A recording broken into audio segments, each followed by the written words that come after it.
Hi అండి, welcome back to my channel.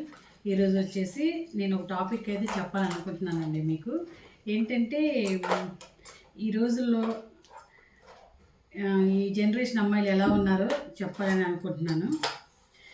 వచ్చే problem ఏంటంటే ఒక అమ్మాయి పుట్టిన దగ్గర నుంచి పెరిగేదాకా పేరెంట్స్ దగ్గరే ఉంటుంది, కాదనలేదు. వాళ్ళ కళ్ళ ముందే పుడుతుంది, వాళ్ళ కళ్ళ ముందే పెరుగుతుంది, అన్నీ వాళ్ళ కళ్ళ ముందే జరుగుతాయి, పేరెంట్స్ ముందే. సో ఆ అమ్మాయికి అయితే మ్యారేజ్ చేస్తారు, పంపిస్తారు, అంతటితో అయిపోలేదండి. మ్యారేజ్ చేసి పంపించిన తర్వాత ఏదైనా దరిద్రం బాగలేక హస్బెండ్ చనిపోతే అప్పుడు స్టార్ట్ అవుతుందండి ఆ అమ్మాయికి అసలు సిసలైన కష్టాలు. ఏంటంటే ఈ హస్బెండ్ చనిపోయిన తర్వాత ఫ్యామిలీ సపోర్ట్ లేక, అటు బ్రదర్స్ సపోర్ట్ లేక, పేరెంట్స్ సపోర్ట్ లేక, ఈ ఫ్యామిలీలో తనకంటూ చూసుకోవడానికి ఎవరు లేక ఆ అమ్మాయి ఎంత సఫర్ అవుతుందో అనుభవించే వాళ్ళకి మాత్రమే తెలుస్తుందండి ఈ విషయం అనేది.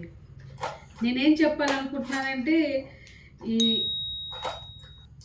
ఈ వీడియో చేయడానికి ముఖ్య ఉద్దేశం ఏంటంటే, ఆ అమ్మాయి హస్బెండ్ చనిపోయిన అమ్మాయి తన బాధల్లో తను ఉంటే తను ఎదురు వస్తుందని చెప్పి బ్యాక్కి వెళ్ళిపోవటం, ఇలాంటివి ఎక్కువగా మన ఊర్లోనే చూస్తుంటాం. హస్బెండ్ చనిపోయారు, తను ఎదురు వస్తుంది, మనకి ఏదైనా అపశకునం జరుగుతాయేమో అని మీరైతే అనుకుంటుంటారు. అలా ఎప్పుడు అనుకోవద్దండి. ఆ అమ్మాయి మీ కళ్ళ ముందు పుట్టి పెరిగింది, మీ ఊర్లోనే ఉంది, మీ కళ్ళ ముందే తిరుగుతా తను అన్ని దశలు మీరు చూసుంటారు కదా. మరి ఎందుకు అలా అంటున్నారు నాకు అర్థం కావట్లేదు. మీకు కూడా అలాగ జరుగుతుంది కదా, ఏదో ఒక రోజు అందరూ బాధ అయితే సఫర్ చేయాల్సిందే కదా. మీకు తెలుసు కదా ఆ ప్రాబ్లం అవతల అమ్మాయి వింటుంటే అమ్మాయి ఎంత బాధపడుతుందో మీకు తెలుసు కదా. కానీ ఎందుకు అలా అంటారో నాకు తెలియదు. నేను ఈ విషయం మీద ఎందుకు చేస్తున్నానంటే, లాస్ట్ టైం ఇలాగే నేను వెళ్ళానండి. ఊరెళ్తే ఇదే విషయం వేరే ముసలావిడైతే చెప్తుంది, అమ్మ నేను ఎదురొస్తున్నాను కదా, మీరు వెనక్కి వెళ్ళిపోయి వాటర్ తాగేసి కాసేపు కూర్చొని వెళ్ళండి అమ్మ అని.